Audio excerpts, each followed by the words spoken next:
Économie et société avec Simon-Pierre Savard-Tremblay. Bonjour, bienvenue et merci d'être à l'écoute de cette émission. C'est Simon-Pierre Savard-Tremblay au micro d'Économie et société sur les ondes de Radio-VM pour la prochaine demi-heure. Vous avez sans doute entendu parler, en fait, quelle compagnie connue, tristement, nous dirons certains, que Monsanto. Monsanto, d'ailleurs, il y avait rumeur, je ne sais plus trop où s'en est ce dossier-là, de fusion avec le groupe Bayer, qu'elle aurait été rachetée par le groupe Bayer. Mais bref, la compagnie fait parler ces temps-ci à cause d'un documentaire et surtout d'un livre choc qui s'appelle Le Roundup face à ses juges, qui est signé Marie-Monique Robin. Documentariste et écrivaine qui avait déjà en 2008 fait un premier documentaire qui s'appelait Le Monde selon Monsanto. La version livre que ça avait donné avait été traduite en 25 langues, donc un franc succès également. Donc là, aujourd'hui, elle nous sort un petit peu la suite logique de cet ouvrage-là. Elle est avec nous en studio. Marie-Monique Robin, bonjour. Bonjour. Merci d'être avec nous. Alors, d'abord, comment est venu votre intérêt? Je ne sais pas si vous savez que concernant Monsanto, il y a quelques années, le ministre de l'Agriculture de l'époque au Québec, Pierre Paradis, avait déclaré que Monsanto était devenue plus puissante que le gouvernement. Il avait dit ça en entrevue à la télévision. Il était questionné sur pourquoi n'était-il pas en train d'adopter des mesures contre les pesticides. Il avait répondu que cette compagnie-là est devenue un bloc encore plus imposant, encore plus puissant, encore plus influent que le gouvernement du Québec. Est-ce que ça vous surprend d'abord? Non, ça ne me surprend pas vraiment. Parce que Monsanto, qui est une compagnie américaine qui a été créée au début du XXe siècle et qui a mis sur le marché des produits extrêmement toxiques, dont la plupart d'ailleurs finalement finissent par être retirés du marché, interdits carrément, eh bien, a une puissance d'intervention auprès des gouvernements, des agences de réglementation absolument phénoménale. Elle sait bien placer ses agents, ses représentants, aussi bien dans les institutions gouvernementales, dans les institutions internationales, dans les journaux. Alors récemment, il y a eu... on en a beaucoup parlé en Europe, mais j'ai l'impression qu'au Québec, pas tant que ça, ce qu'on a appelé les Monsanto Papers. Oui. Vous avez entendu parler de ça? Expliquez-nous-le un peu. Même. Voilà, donc ces Monsanto Papers, c'est un juge de Californie qui a accepté de mettre en ligne des documents déclassifiés, des documents internes de Monsanto, qui ont été obtenus par un avocat qui est d'ailleurs dans mon livre et dans mon film. Et cet avocat, il défend actuellement près de 3500 agriculteurs américains qui ont utilisé du Roundup ou des herbicides à base de glyphosate et qui ont développé un lymphome non-hodgkinien, c'est une forme de leucémie. Et il est très établi qu'il y a un lien entre l'utilisation de cet herbicide et cette maladie, donc, ce cancer. Des documents internes à Monsanto le prouvent, mais ils ont décidé de les cacher. Voilà, donc, et finalement, c'est des milliers de documents accessibles. On peut d'ailleurs les consulter sur le site d'une ONG américaine qui s'appelle US Right to Know. Et ça montre que Monsanto manipule les agences de réglementation avec l'appui, par exemple, à l'EPA, qui est l'Agence de protection de l'environnement. Le directeur qui s'occupe de ces dossiers, ils échangent beaucoup de mails et manifestement, ils travaillent plus pour les intérêts de Monsanto que pour les intérêts des consommateurs américains. Par exemple, on voit aussi comment ils pratiquent ce qu'on appelle en anglais le ghost writing. Ça veut dire que vous prenez un scientifique, par exemple au Québec, ils le contactent et tout, ils lui disent on va vous payer, voilà, et nous on vous donne un article tout près là, et vous mettez votre nom, et comme ça on aura l'impression que c'est un travail indépendant, et en fait c'est pas un travail indépendant, c'est un scientifique qui se prête à ce jeu et qui gagne de l'argent comme ça, et voilà, et donc ils ont vraiment développé toute une toile comme ça, avec comme une espèce de toile d'araignée, vous voyez, partout dans le monde, où ils ont des relais, aussi bien dans les universités, dans les journaux aussi. Dans les universités, c'est par le biais des chaires de recherche, comment on procède? Il y a un lien évidemment avec la privatisation des universités. Vous savez, il y a de plus en plus d'universités ici au Québec aussi. C'est universel, ça, oui. Voilà, c'est universel malheureusement, où des chercheurs, pour avoir des fonds pour pouvoir faire leurs études, eh bien les universités disent maintenant, on va demander de l'aide de fonds privés. Donc ce sont des multinationales qui finalement donnent de l'argent, mais il y a toujours des contreparties.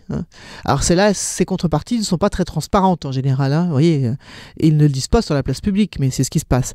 Donc, on voit comment, à travers ces documents déclassifiés, comment Monsanto, par exemple, sait que ce produit, et le glyphosate en l'occurrence, est cancérigène, mais va s'arranger pour, vous voyez, produire des études bidons qui montrent que c'est pas cancérigène, mais non. Voilà.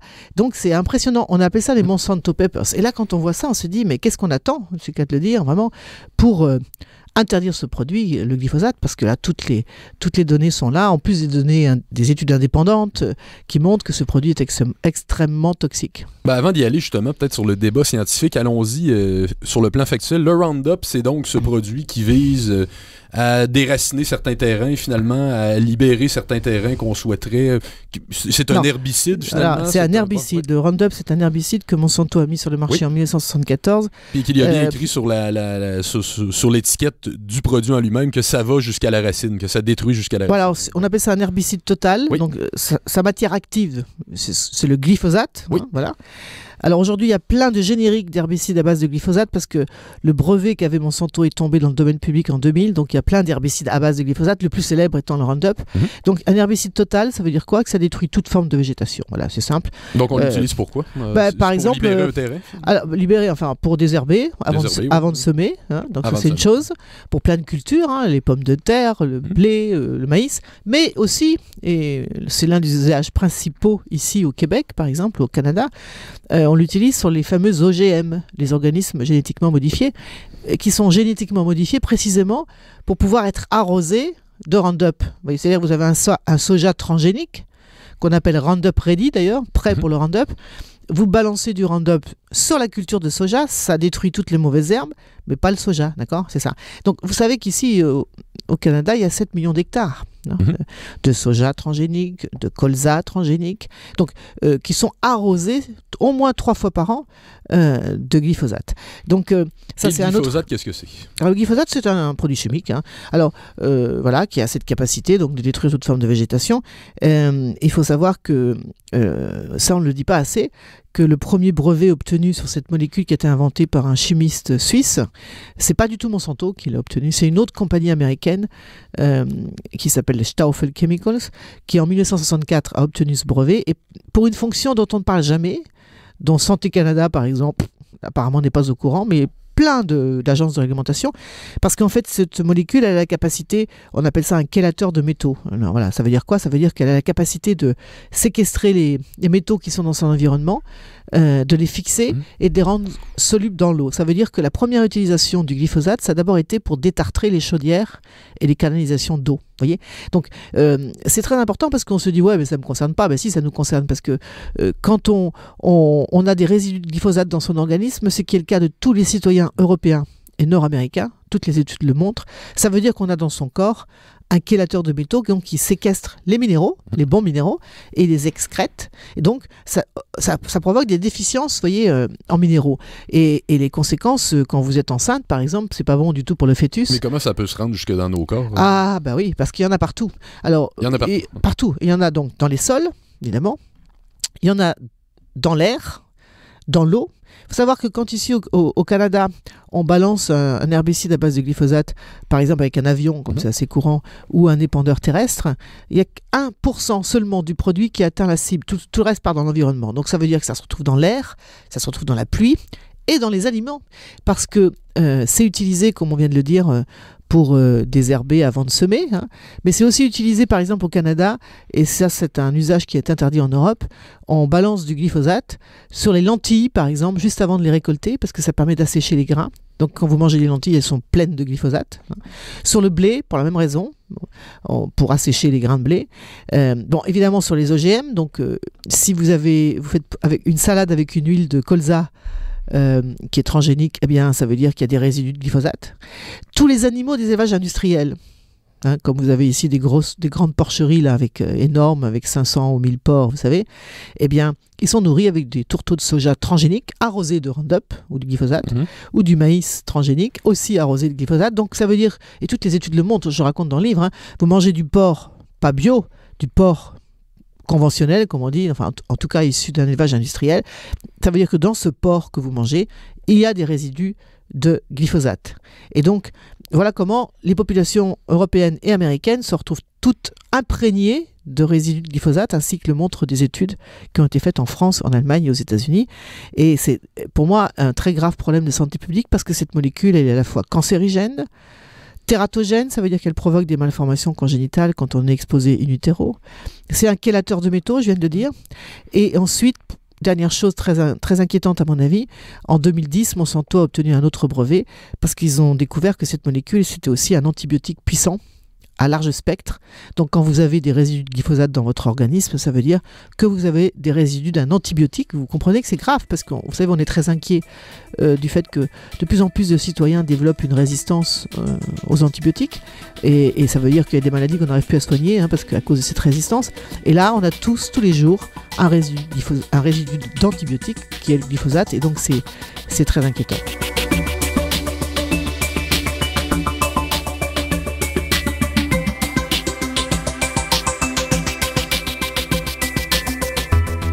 Vous êtes toujours à Économie et Société avec Simon-Pierre Savard-Tremblay et mon invité du jour, Marie-Monique Robin, qui est documentariste et écrivaine et qui est là pour nous parler de son nouveau livre, Le Roundup face à ses juges. Alors, Madame Robin, vous nous parliez donc avant cet intermède musical des dangers scientifiques qui seraient, selon ce que vous nous dites, scientifiquement prouvables, même les Monsanto Papers, c'est-à-dire que Monsanto elle-même, la compagnie, aurait des études à elle, des documents cachés, confidentiels qui auraient été révélés, qui prouvent hors de tout doute que c'est dangereux. Mais il me semble qu'il y a aussi des études qui disent le contraire, qui disent qu'il n'y a pas de danger, qui disent... Est-ce que c'est vraiment tout attribuable aux méthodes que vous décriviez de Monsanto, c'est-à-dire que toutes les études qui défendraient le produit seraient fallacieuses? Alors, vous savez, nous en Europe, on a eu pendant 2 ans un énorme débat. Oui, mais d'ailleurs, en Europe, en ce moment, il y a le débat sur la prolongation de l'autorisation du produit. Finalement, le verdict, c'est autorisé pour 5 ans. 5 ans. Oui. Prolongation de 5 ans, alors que vous, au Canada, vous l'avez 15 ans. 15 ans. Vous l'avez prolongé pour 15 ans. C'est assez surprenant. Mais la France s'engage à en sortir d'ici 3 ans. Exactement. Et donc, énorme débat démocratique. Et en fait, quand vous faites... Moi, j'ai passé 2 ans sur cette molécule. Et moi, j'ai aucun intérêt à dire... chez mon boulot, quand on passe 2 ans sur un sujet comme ça, on vérifie des centaines d'études scientifiques, on lit des rapports, on interviewe. J'ai fait le tour du monde pour interviewer des experts, rencontrer des victimes de Monsanto aux États-Unis, au Sri Lanka, en Argentine, en France, etc. Donc, ce qui est très frappant dans ce dossier, c'est que quand vous prenez des études faites par des scientifiques indépendants universitaires, qui n'ont pas de conflit d'intérêt, c'est-à-dire que quand ils publient leurs études dans des revues scientifiques de renom, ils doivent dire s'ils ont un lien ou pas avec Monsanto, d'accord ? Eh bien, les études scientifiques indépendantes, très clairement, disent toutes qu'il y a un problème très sérieux avec cette molécule, soit parce que, comme je l'ai déjà dit, elle est cancérigène, soit parce qu'elle est tératogène, soit parce que... Enfin, ça dépend le point d'entrée, mais en tout cas, voilà. Alors, de l'autre côté, vous avez des études fournies par l'industrie. Alors, certaines ont été cachées par Monsanto qui montrent la même chose que ce que je viens de dire, mais la majorité disent qu'il n'y a pas de problème, n'est-ce pas ? Sauf que le souci avec ces études, c'est qu'elles ne sont pas publiées dans les revues scientifiques, donc on ne peut pas avoir accès à ces données, et elles sont couvertes par le secret commercial, d'ailleurs, et donc, c'est très frappant. Alors, le problème, c'est que les agences de réglementation, qui devraient séparer le bon grain de l'ivraie, n'est-ce pas, ne le font pas. Et très clairement, ça a été le cas en Europe, parce que si l'Europe avait suivi ces règles, elle aurait dû interdire sine die le glyphosate, parce que le corpus scientifique montrant que cette molécule est très dangereuse est suffisamment important pour qu'on décide de l'interdire. Alors pourquoi ils ne le font pas ? Alors au Canada, n'en parlons même pas, parce que Santé Canada apparemment l'a réautorisé pour 15 ans, il n'y a même pas eu de débat. J'ai regardé un petit peu les documents de Santé Canada, c'est quand même très pauvre, excusez-moi de vous dire ça, mais franchement, ça manque pas mal de vous données. Faites bien de nous le dire, oui. Ah non, franchement, c'est étonnant même. Mais d'ailleurs, le 5 ans comparativement, le 5 ans de l'Union européenne comparativement aux 15 ans du Canada, est-ce que c'est un 5 ans de transition pour parvenir à une alternative? Parce que de ce que j'ai compris aussi, il n'existe pas actuellement, en termes d'herbicides, d'alternatives qui soient moins nocives. Oui, mais là, vous touchez la question essentielle, c'est-à-dire que, et ce que nous n'arrêtons pas de dire, je dis nous, c'est-à-dire ceux qui travaillent de manière indépendante sur ces questions, il y a un moment, il faudra sortir de cette logique.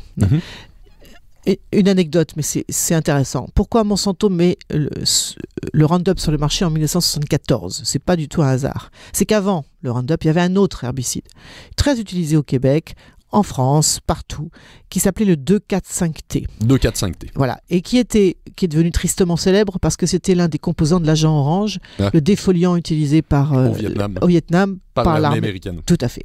Et il contenait de la dioxine, ce 2,4,5-T. Vous savez, la dioxine, c'est un sous-produit des processus de fabrication. C'est pas un truc qui existe tout seul. C'est quand on mélange des produits chimiques, à un moment, il se crée un nouveau produit qui est la dioxine. Et vous savez que la dioxine, c'est un truc, mais vraiment, c'est un poison extrêmement violent, et qui fait qu'au Vietnam aujourd'hui encore, 40 ans après la fin de la guerre, il y a des enfants qui naissent avec des malformations congénitales très graves parce qu'il y a encore de la dioxine qui s'est accumulée dans ce qu'on appelle des hotspots, vous savez, des endroits où il y a encore et qui donc contaminent la chaîne alimentaire. Donc c'est ce qu'on mettait sur nos champs avant le Roundup. Le 2,4,5-T, voilà. Et à un moment, il a fallu l'interdire, alors qu'il a été extrêmement utilisé, parce que toutes ces études montraient que c'était très dangereux. Et on a attendu le moment que Monsanto ait un nouveau produit pour l'interdire. Et dès qu'on l'a... Vous voyez ? Et donc, je dis ça parce que... Et c'est ce que nous avons dit. Moi, je l'ai dit au Parlement européen quand j'ai présenté mon film. Je l'ai dit au Parlement français quand j'ai présenté mon film. Et également au Sénat. Il faut sortir de cette logique. Si l'idée, c'est de se dire, on interdit le glyphosate dès qu'on a trouvé une molécule de substitution qu'il remplace, pour peut-être dans 20 ans, que nos enfants nous disent... Ah bah voilà, bravo, vous avez encore mis un produit dangereux sur le marché. Vous voyez ce que je veux dire ? Il faut sortir de ça. Ça va, on a compris.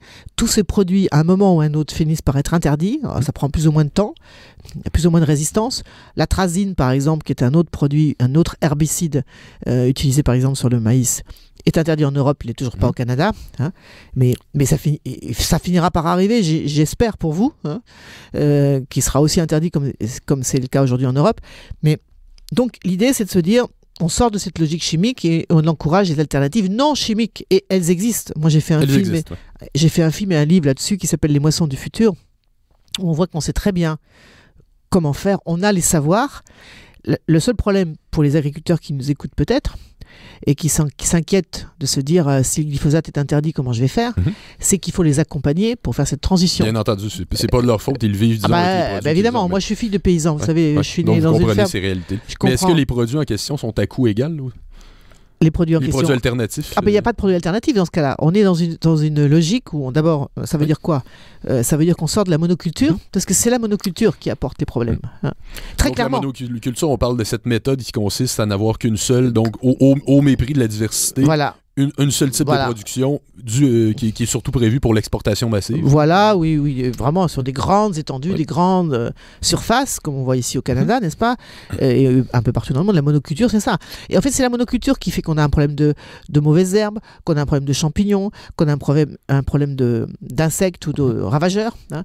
Parce que, comme il n'y a plus de biodiversité, on le voit très bien dans mon film et mon livre Les moissons du futur, eh bien, il n'y a plus les prédateurs des ravageurs qui ne sont plus là, vous voyez ? On a arraché tous les arbres. Donc, oui, etc., etc. Donc, il faut revenir à des cultures où il n'y a plus de monoculture, on réintroduit de la biodiversité, et là, on sait ce qu'il faut faire, et ça passe pas par des produits, ça passe par rééquilibrer la complémentarité entre les différentes plantes qui attirent les ravageurs les prédateurs des ravageurs, voyez, qui fassent aussi que on couvre le sol en permanence avec des cultures qui servent à protéger le sol et qui font qu'on occupe le sol de manière à ce que la culture principale, eh bien, il n'y a plus de concurrence, vous voyez, avec des herbes mauvaises, parce que c'est le mot, mauvaises herbes adventices, mais dans un modèle agroécologique, il n'y a pas de mauvaises herbes, vous voyez ce que je veux dire ? Et d'ailleurs, tous ceux parce qu'il y a plein d'agriculteurs qui font ça, fort heureusement, y compris au Québec, par exemple, ils vous disent, si j'ai un problème de mauvaises herbes, c'est que mon sol souffre d'une déficience, par exemple. C'est ça le problème, en fait. Donc, il faut absolument encourager les agriculteurs. Et pour ça, il faut des mesures d'accompagnement, il faut une volonté politique. Et je pense qu'il y en a plein d'agriculteurs qui seraient prêts à faire cette transition, parce que j'ai appris en arrivant ici... c'est pas mon premier voyage à Montréal, mais on m'a dit hier qu'il y avait beaucoup d'agriculteurs qui se suicidaient ici au Québec, comme au Canada. En France aussi d'ailleurs. En France, c'est un par jour, si je ne m'abuse. Voilà, un tous les 2 jours. Tous les 2 jours. Oui, et c'est la première profession en termes de suicide, avec les policiers en France. Donc il y a un énorme malaise dans le monde agricole, pour plein de raisons, parce que c'est devenu très difficile de gagner sa vie quand on fait ce métier, les marges sont très réduites, il y a beaucoup de malades dans les familles. Moi j'ai fait un film et un livre qui s'appelle Notre poison quotidien, qui sont aussi sortis ici au Québec, qui montrent que la facture sanitaire de ce modèle est très élevée. Moi, je suis sûr que s'il y a des agriculteurs qui nous écoutent, ils connaissent des gens qui ont un lymphome non-Hodgkinien dont j'ai parlé tout à l'heure. Et aux États-Unis, ils ont fait une class action maintenant, hein, une action collective là, en justice. Hein. Donc, voilà. Mais moi, je comprends aussi l'inquiétude que peuvent avoir certains agriculteurs. Si on leur dit simplement on va interdire le produit, bah, ils ont peur parce qu'ils vont dire comment on va faire, quoi. Donc, il ne faut pas leur jeter de la pierre, mais il faut encourager les politiques à prendre des mesures d'accompagnement pour changer de modèle et sortir de la chimie progressivement, hein, pour que nos agriculteurs qui sont censés quand même nous nourrir avec des produits de qualité, ce qui n'est pas le cas malheureusement dans beaucoup de cas justement, puissent le faire. Voilà.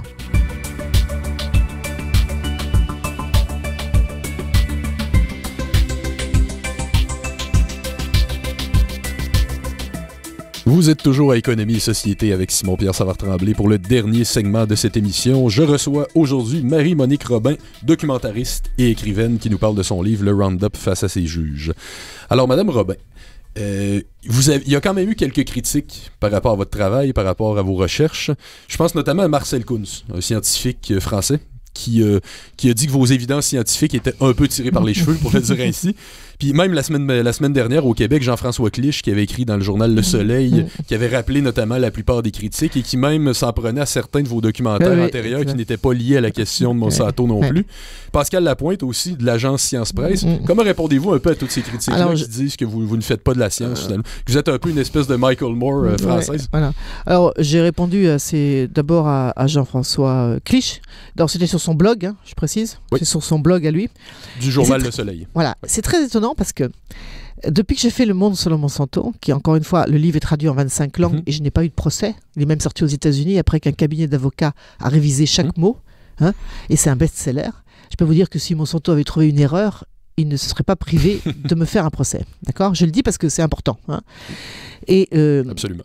Ça veut dire que le journal Le Monde, en commentant précisément ce fait, a dit « Qui ne dit mot, consent ». Voilà. Alors, ce qui est intéressant, c'est qu'ils ont essayé de trouver des failles parce qu'ils sont très forts en manipulation, hein, et en désinformation. Alors, les Monsanto Papers ont confirmé ce que moi j'avais déjà décrit dans mon livre Le Monde sur le Monsanto, des techniques, on dit en anglais, il y a quelqu'un qui a utilisé un mot, dirty tricks, les coups tordus, hein. J'en ai déjà décrit plusieurs tout à l'heure. Et donc, pour essayer de m'atteindre et de me discréditer personnellement, ils ont recours à deux arguments. Mais ce qui est intéressant, c'est que Jean-François Clich, il n'a pas expliqué d'où il avait ces deux arguments, parce qu'il ne peut pas les avoir trouvés tout seul. Vous voyez, ça c'est sûr. Alors il mobilise d'abord Marcel Kuntz. Oui, alors Marcel Kuntz, c'est pareil. Qu'est-ce qu'il fait? Parce qu'en fait, le Nouvel Observateur, qui est un magazine français, a révélé, et je le reprends, on peut aller sur le site, on trouvera cet article, ils ont découvert, en fait, en se rendant à Bruxelles auprès d'un lobbyiste pro-Monsanto, qui avait une plateforme cryptée que Monsanto et une agence de communication mettaient à disposition de journalistes sympathisants auxquels ils pouvaient avoir accès, avec des arguments clés en main pour, par exemple, dégommer Marie-Monique Robin. Alors, ils ont trouvé deux arguments. Un premier argument, c'est un film et un livre dont je suis très fier, qui m'ont valu le prix Albert Londres, qui est le Goncourt de la presse, hein, qui avait fait une polémique énorme. Je résume parce qu'il faut... Voilà, qui s'appelait Voleur d'organes. Enquête sur un trafic.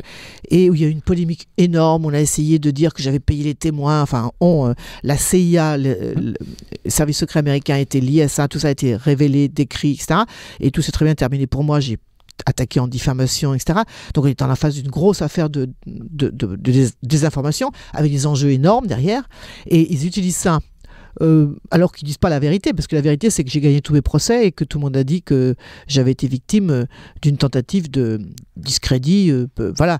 Alors, voilà. Et la deuxième chose, ça c'est très amusant, parce que j'ai fait un film et un livre dont je suis très fier. Même Science et Vie, le magazine français Science et Vie, qui est très sérieux en sciences, a dit que c'était un livre extrêmement bien documenté, etc. J'ai travaillé sur la parapsychologie scientifique, c'est-à-dire c'est une branche. Aux États-Unis, ça fait partie de ce qu'on appelle Association of the Advancement of Science, qui est une association qui regroupe toutes les toutes les disciplines scientifiques, aussi bien la chimie, la physique et la parapsychologie. On travaille dans des universités à Édimbourg en Europe ou aux États-Unis là-dessus. Donc faire des études pour mesurer la capacité de télépathie des gens, l'influence du cerveau sur la matière. C'est des universités tout à fait normales. Et moi, j'ai travaillé avec des scientifiques justement pour voir comment ils faisaient et filmer des études, etc. Alors, ils résument ça, ça me fait rire parce que c'est assez ridicule en fait. Que j'ai fait un livre sur les tables qui tournent, vous voyez, enfin, je sais pas quoi, enfin, n'importe quoi. Mais ce qui est intéressant là-dedans, c'est que Monsieur Clich n'a pas pu trouver tout seul ces deux, ce qu'ils estimaient être des failles dans ma carrière. Moi, je ne suis pas du tout des failles. Pour moi, je suis très fier de ces deux études. Donc, absolument, je ne renie rien. Et donc, on lui a donné, et c'est qui ? J'aimerais bien qu'il nous explique d'où ça vient. Voilà.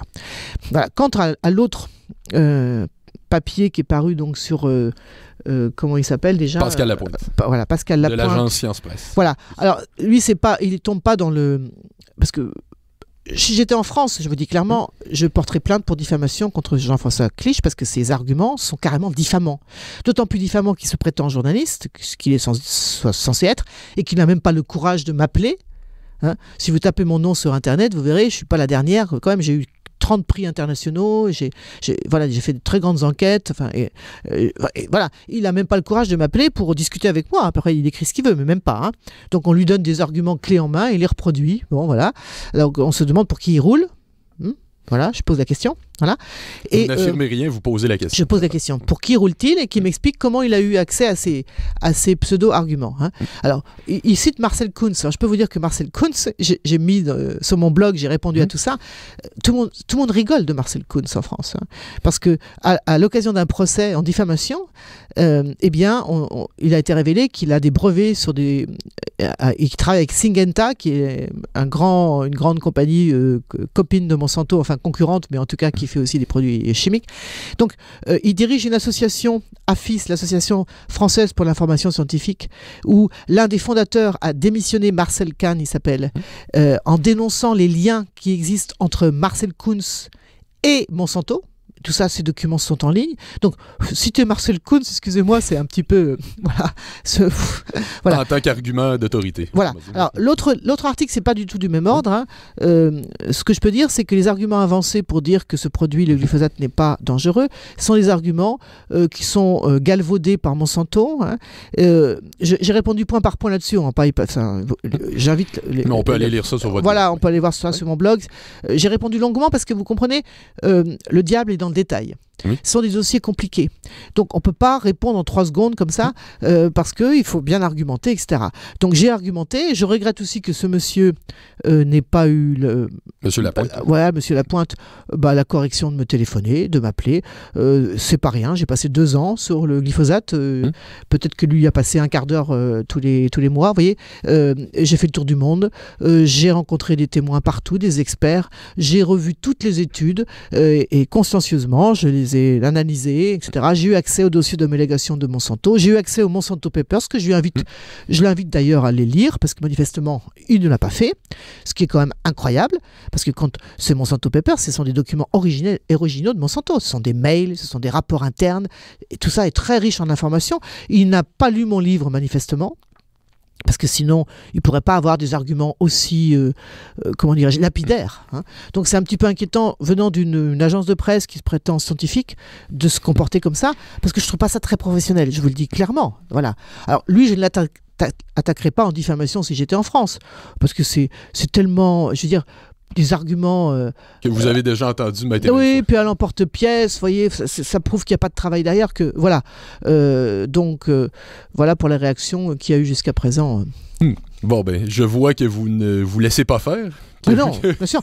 Mais j'ai attaqué en diffamation en France, par exemple, un lobbyiste. Plusieurs qui s'en sont prêts à vous. Ouais. Bon, on vous souhaite bonne chance. Marie-Monique Robin, on peut retrouver votre livre « Le Roundup face à ses juges » aux éditions Éco-Société, qui est en vente depuis la semaine dernière. Comme d'habitude, on vous invite à aller dans une librairie indépendante plutôt que d'aller encourager les gros détaillants. Merci d'avoir été des nôtres. Merci. Alors, c'est tout pour aujourd'hui. C'était Simon-Pierre Savard-Tremblay sur les ondes de Radio-VM à l'émission Économie et Société. Je vous retrouve dès la semaine prochaine, même heure, même poste. Au revoir.